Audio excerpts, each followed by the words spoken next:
So we return to Bardach. One of the things you'll notice is that parts 2 and 3 of Bardach, in a sense, are supplementary when it comes to the goal of writing a successful paper. Part 1 of Bardach is very critical for figuring out how we're going to organize and lay out a paper. It gives depth and understanding to the 5 stages of policy making or other ways you think of to organize policy analysis. However, to the broader goal of being a policy analyst, to having a career in policy analysis, to understanding what we're trying to do, parts 2 and part 3 are actually pretty critical. So you should hang on to this book, but also as you read, you should try to figure out how some of the ideas in parts 2 and 3 can help turn you from being a student of policy analysis in one course to being a policy analyst and perhaps having a career in this field. Eventually, what you're going to do, what you're going to become, is the person that can be relied upon to gather and systematize information and then deliver that information to people who make decisions. People who make policy decisions often aren't there because they're the very best decision makers, but rather they tend to be the people who are most able to organize and to excite people on behalf of a cause. You know, they are fundraisers and they're good spokesmen, but perhaps what they aren't is people who gather information and in a professional way go from problem to solution. So this note, we have this photo of people in a room discussing a problem. I can't quite make out what that problem is, but it says as you progress in your career, one of the most important skills will be the efficient gathering and disseminating of information. We tried to just give you a little taste of that with the easy question assignment. If you're not looking to gather and quickly turn it around information, perhaps policy analysis is not the career for you. But at the same time, if you just like to keep working at a problem until you come to that solution that can fix problems and save people, well, then here you are. You're in the right place. So how do we assemble evidence? One thing we should think about is starting with what we know. There may be many, many things, and we should always assume that we don't know most of what we need to know. But we might have a line on some of the information. We might think about, more than thinking about our answer, maybe we should think about where can we locate relevant sources. One of the things you'll learn being in a place like Kennesaw State, you'll learn how to use things like JSTOR and ProQuest. You'll learn to talk to and network with people. Second question, how can you gain access to sources? Many of you haven't really thought about this yet. You think of it as almost cheating to ask somebody who might know what the answer is. But in the end, this is what all professionals do. They all know somebody who is an expert in some area that they need to go to rather than doing all of the research themselves. How can you use background information as leverage? Now, sometimes what this means is how can you take the knowledge of something and turn it into more knowledge? It can also mean how can you find people with whom you can trade information? 4, how can you protect your political credibility? And I think a lot of us ought to think about this, right, as we're working through and trying to come up with solutions to our policy problems. If we pronounce a decision before we have evidence, It might make us look bad. It might make us look like we're the kind of people who aren't doing policy analysis, that what we're really doing is just advocating for a preconceived notion. That doesn't really give us any value added over the average person in the street. There's an awful lot of people who have a take on any particular policy problem.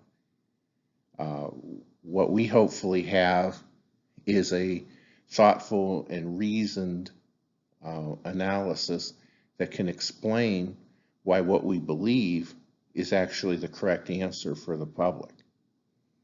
And what direct knowledge do you bring to your research?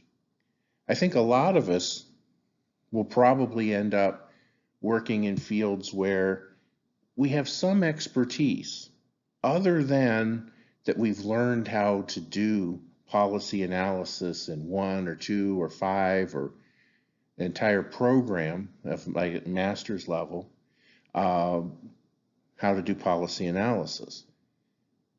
Instead, maybe what we bring is an expertise in some type of state and local government, or in some field, cement mixing, or some such.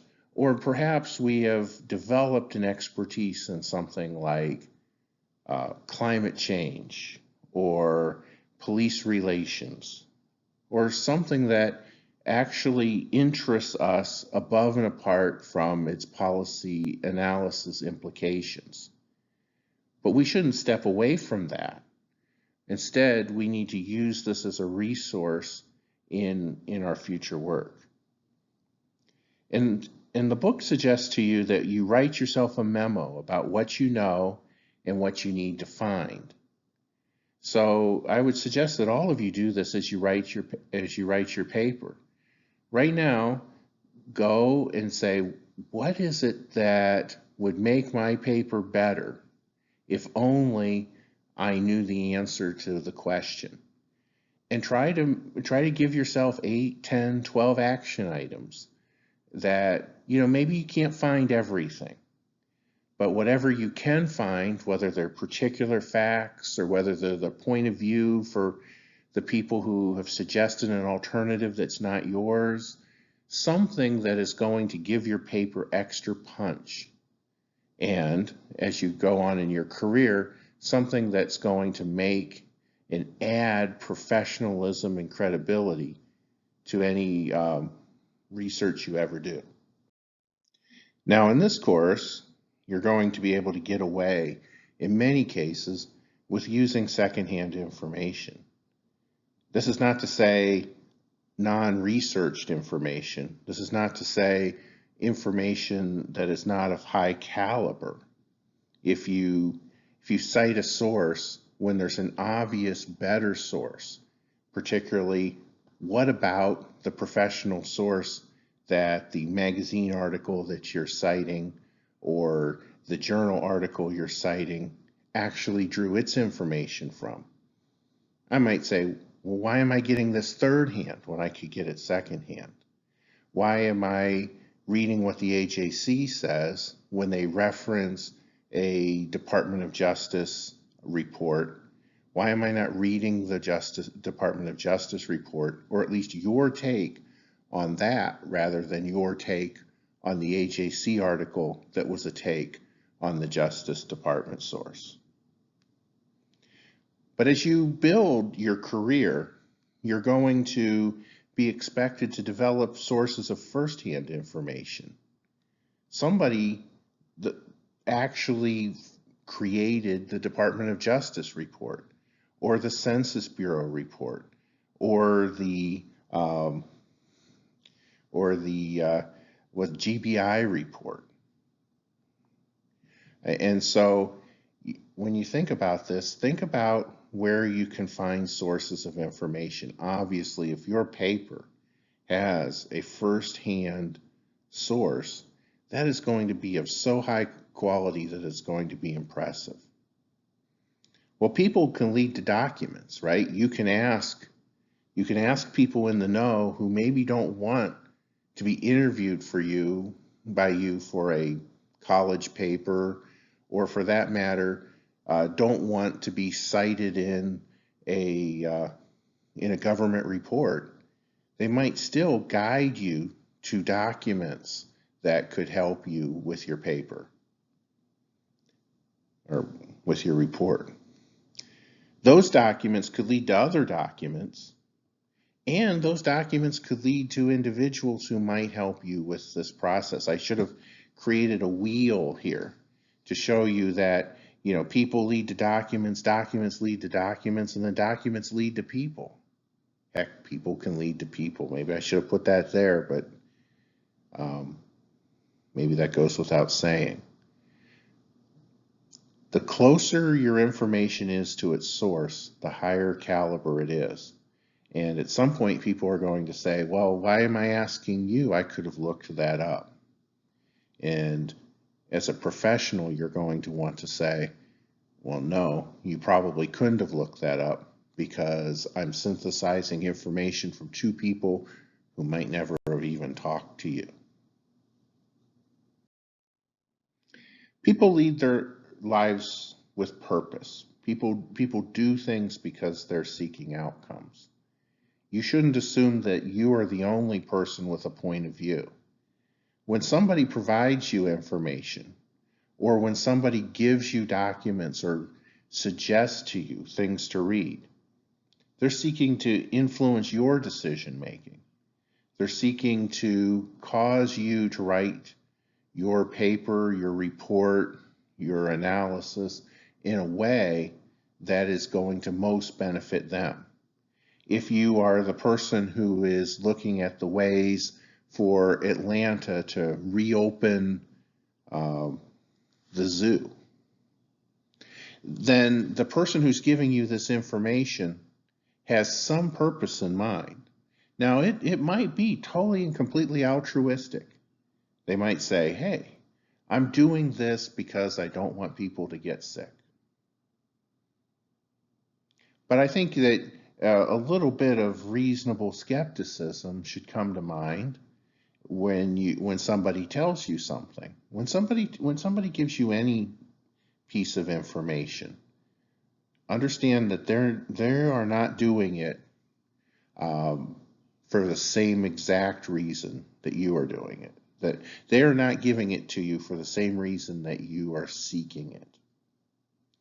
Therefore, you should seek multiple sources of information.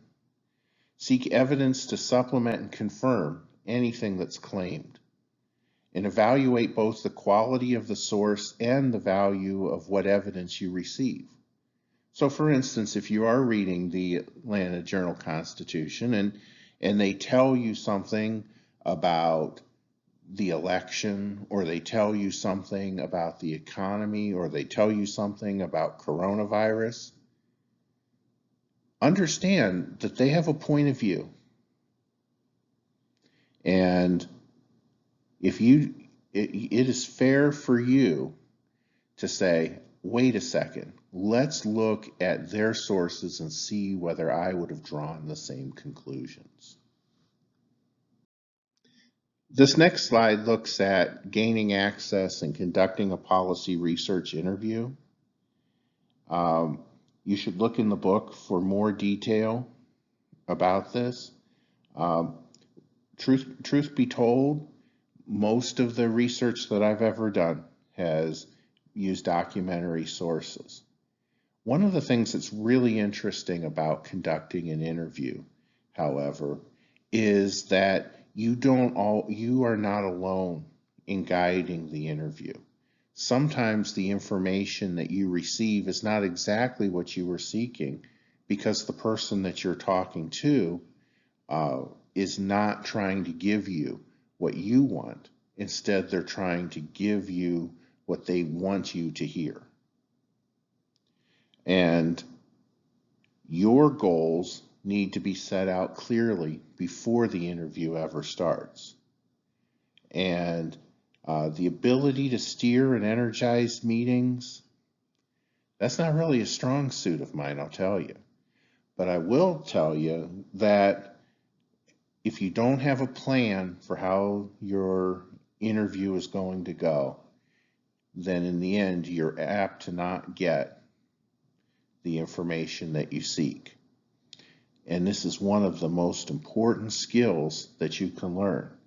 And I strongly recommend that you look through the Bardach book. And I strongly recommend that if ever you're in a position to conduct an interview, to have practiced it before you sit down and try to conduct it. You won't regret it. Part 3 talks about policy problems as institutional design problems. One of the interesting things that policy analysis should teach you is that things tend to not just happen. That when institutions are designed, they tend to lead to outcomes. Recall, try to reference back to when we were talking about institutionalism earlier in the course, and when you think about the outcomes that you receive, they're not always exactly what the individuals who are involved in the decision would have come up with if they had belonged to another institution. But more than that, when you're trying to come up with an outcome and you come up with a desired plan of action, rather than just focusing on this is what should be done, instead, perhaps, the most effective thing to do is to design an institution, an ongoing set of systems, values, enforcement mechanisms, and rules that will guide policy in the future toward the outcome that you're seeking. And this is a concept that Bardach brings to us here in part 3. So if we're going to design a system, what are we trying to do? Well, Bardach says that 1, the system designer works to create a system that creates and perpetuates a desired outcome. We don't just want to set the rules and then walk away. Rather, we want to set up a system that continues to perpetuate itself going forward. It's like the choice of, you see with SpaceX, and they're building their rocket, right? And part of the main innovation that SpaceX is working on is that they're launching rockets that then part of the rocket will come back down and land, and they'll be able to recover it and reuse that rocket for future launches. Well, this will save them a lot of money, and it's part of their plan for, going into outer space. But if we think of this as a metaphor, what are we doing when we implement a policy? We don't want that implementation to fall apart once we've taken our eyes off of it. Remember, Downsian mobilization suggests to us that we're going to stop paying attention. And when we do stop paying attention, we can't have the system just end. And 2, the system designer needs to find a political path to achieve the adoption of the system. You can't, you need ongoing support for the system that you have implemented. First, the institution needs to try to accomplish what it was designed to do, but you also need the political support to continue this process. Even when people are no longer paying attention to your original problem, if you don't have an ongoing awareness of the need to perpetuate the system,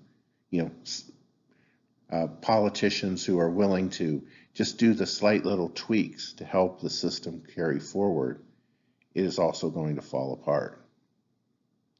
So I say here, note there's a strong similarity between what Bardach says and Kingdon's windows of opportunity, with the major difference being that Bardach provides a sense that the system designer is creating an opportunity. The system designer is causing the politics and the alternative and the problem to join together in a window of opportunity, rather than just waiting for this to happen randomly.